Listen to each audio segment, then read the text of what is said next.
Thank you. Okay.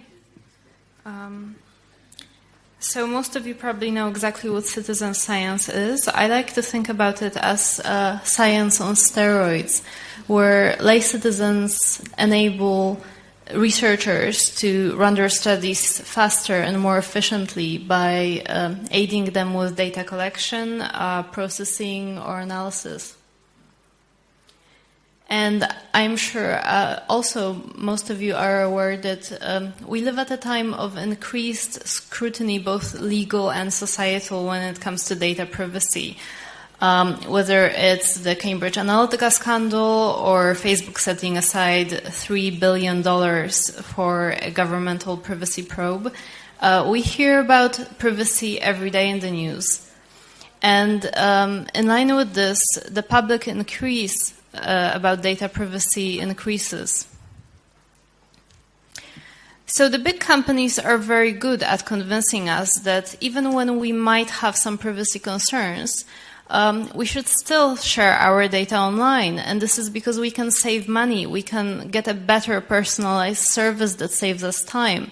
And sometimes simply to do something like order your groceries or get a credit card, you need to share a lot of very sensitive data, like where you live, how much you earn.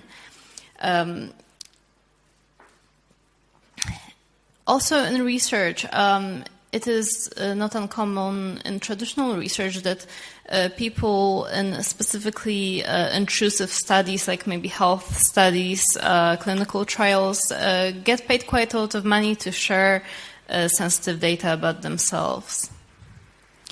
So you could say, well, what's sensitive about citizen science? After all, many citizen science projects focus on things that sound very innocuous, like bird spotting.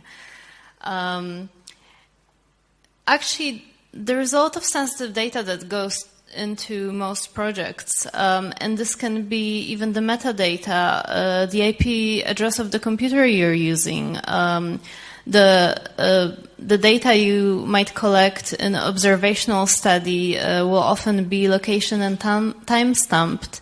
When you, using the example I just mentioned, if you go bird spotting, the photos you take are likely to be tagged.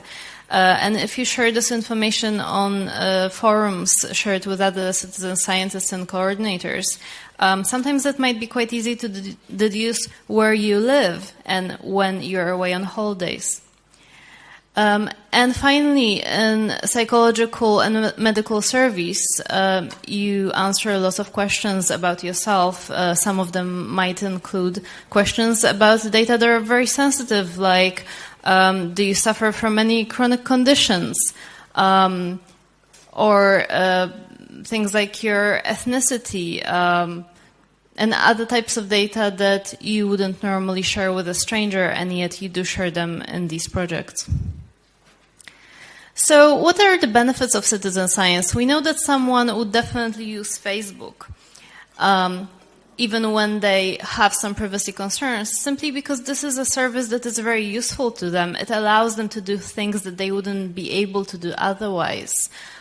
Is there anything in citizen science that can convince people to share data despite privacy concerns? So typically when we speak about citizen science, we focus on how very productive this makes us. There are many papers that list all these wonderful benefits. We engage public awareness of science. We engage lay citizens with the scientific process. And this is considered a very good thing, and it also makes our grant applications look very good. So we assume citizen science is inherently good, but is it good enough? Is it good enough to convince citizen scientists to part with their data at this time when most of us are trying to scale back, to revise those privacy settings, to share less? So, of course, some citizen scientists will have a strong sense of motivation, often relating to those very noble goals, like advancing the scientific study and even saving the world. In fact, a recent study conducted by Bowser et al. With long-term citizen science participants who are loyal to a specific project found that the motivations that made people participate and made them stay within a project and be loyal to a specific project were the motivations that made them pay less attention to their privacy concerns. And so participants shared that even though, yes, they may have had some privacy concerns, their motivation was stronger. It was more important for them to still take part and contribute to the project they cared about. However, these were the so-called super contributors. And these loyal participants who take part for a long time, attach themselves to a specific project, and sometimes contribute many, many hours every month, they are only a small part of the general population of all citizen scientists. In fact, the majority of citizen scientists are dabblers. They participate casually. And as Evely et al. Have found in 2015, their motivations can differ from those of super contributors. They often care more about the outcomes of the projects, as opposed to just the joy of participation and the feeling of belonging. So we wanted to see whether we would be able to motivate the dabblers in the context of a one-off citizen science psychological survey, which we titled Sleep Mapping. 182 participants completed the full survey, and there were 4 stages. So at the beginning, we primed the participants with one of 4 motivational messages. And these related to altruism, learning, social proof, that is knowing that other people have already taken part, and being able to contribute to a project. So each participant was randomly assigned one of these messages at the very beginning of the study. Then they were presented with a set of neutral questions. Because our study was called Sleep Mapping, the questions pertain to sleep habits. For example, what time do you wake up? What would be the best time during the day for you to work out or take an exam? So nothing intrusive. Then we proceeded to the sensitive questions. And this was a set of questions that included some very intrusive queries, such as, did any of your loved ones die when you were young? Did you live with both your mother and father? What is the job of your spouse? Do you suffer from any chronic conditions? And finally, at the end, we presented participants with the 3-item Weston privacy scale that aimed to measure their attitudes towards privacy. What we found out was that responses to neutral questions, participants responded freely. That was soliciting information was very easy when we didn't ask any intrusive questions, almost 100%. However, sensitive data disclosure was much, much lower, with the mean disclosure 38%. And even across that relatively low sensitive data disclosure, there were differences across the motivational groups. And what we found was that participants primed by the message that emphasized the learning opportunities that could stem from taking part in citizen science shared significantly more data than participants primed by the other 3 messages. We also found that the outcome of the Weston privacy scale, which allowed us to divide participants into privacy unconcerned, privacy fundamentalists who shy away from sharing data, and privacy pragmatists who approach it in a pragmatic way by weighing the pros and cons of disclosure, these groups did not have an impact on whether people disclosed information or not, suggesting that it isn't about how very concerned you are with sharing your data, but how motivated you are. Or in other words, what's in it for me? So how does this relate to citizen science? Well, it's about give and take.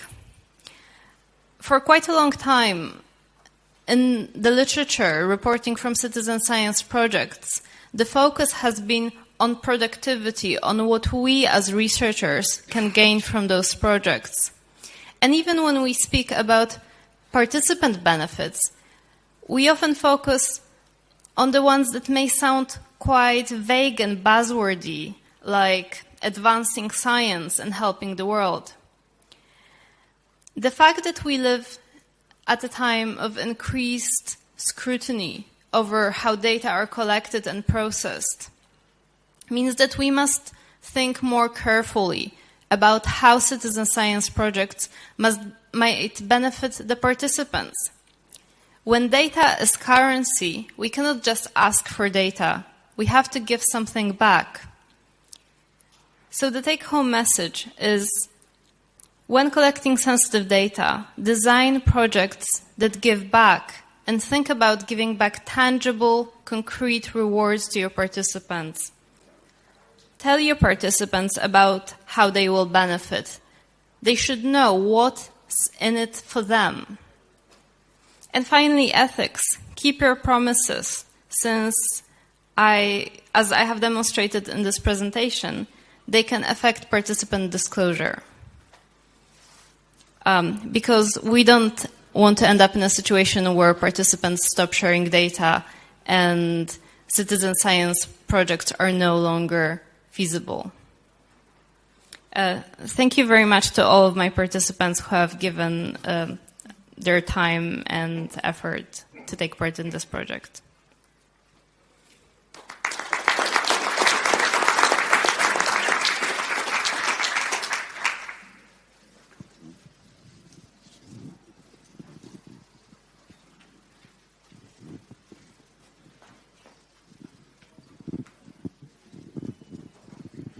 Hi there, Dan Cosley again. So I'm not as sure as you are that motivation is what's driving these privacy decisions, right? There's been some work on in the privacy literature, and in particular in privacy on crowdsourcing that Shruti Santa and Natalie Bezarov and I have done last year at CHI. And then again, there's another paper this year about it in Turk that suggests that people are actually a lot more concerned about understanding why the data is important, right, for the questions that are being asked. So in your case, right, the sensitive questions didn't sound very much like they were related to sleep versus asking someone like, what kind of content were you listening or watching right before bed? Or was there someone else in the bed, which might be sensitive questions, but ones that might actually be more relevant to participants in the study. And my hypothesis, and it'd be interesting to know how you think about this, is that the more relevant the questions are, the more likely people would be to contribute that kind of privacy, beyond sort of their general motivation, prime motivation for learning or for contributions to science. So absolutely, very good question. Thank you. Absolutely, relevance is one of the variables that have shown to be important for data disclosure. However, the great majority of privacy studies look at the exchange of some type of reward for data. I think, in principle, it's difficult to compare crowdsourcing studies because citizen science has a slightly different ethos, and it focuses primarily on tapping into that volunteer participant population. The reason that we look at benefits is because there is an ethical aspect to it. Now, we could certainly look at the different variables that have an impact on how much data people disclose. such as maybe the way we arrange questions, whether we present the sensitive questions first or the neutral first. And I absolutely agree, all of this might have an impact on disclosure. But there's a very important ethical aspect, which is we live in a time where data has become the new currency.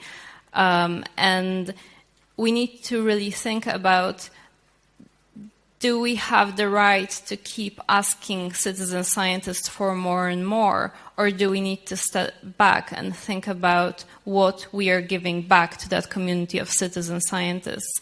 And there has been a number of studies that has shown the motivations of participants have an impact on whether they join a program and how long they stay in a program. And we are also suffering from a very big problem with recruitment and retention in citizen science right now. So from my perspective, this examination of rewards is where we should be going in relation to citizen science specifically, but I agree that some other variables might be more appropriate for other types of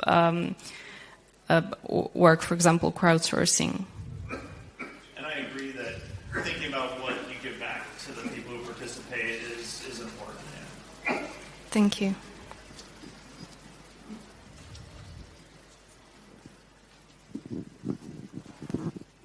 Hi, Jason Jacks.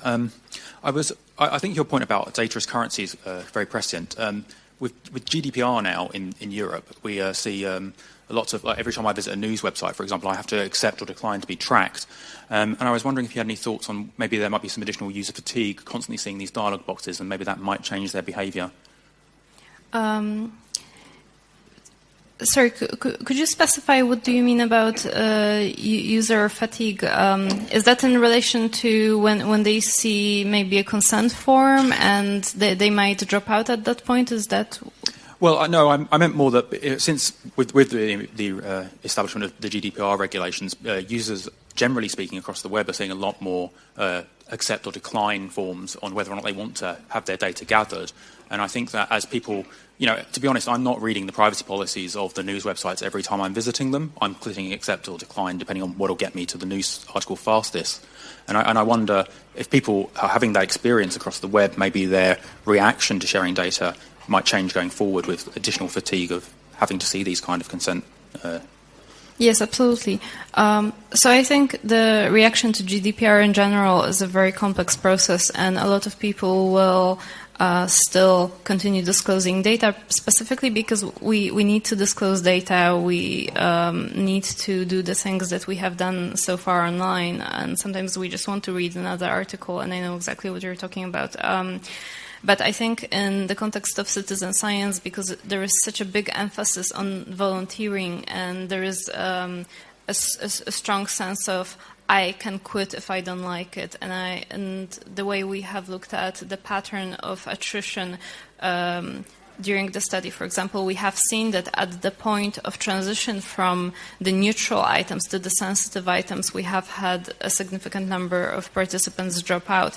And I think what it is that people in general do pay attention, but in many contexts they don't have the ability to make that decision because private companies are so clever at working around it. But as the academic community, we need to set a better example and actually make sure that this is an informed choice and offer something that isn't, a clever trick that will make people disclose anyway, but something that is actually a very transparent interaction and a decision on their part. Thank you. All right, thank you to the speakers.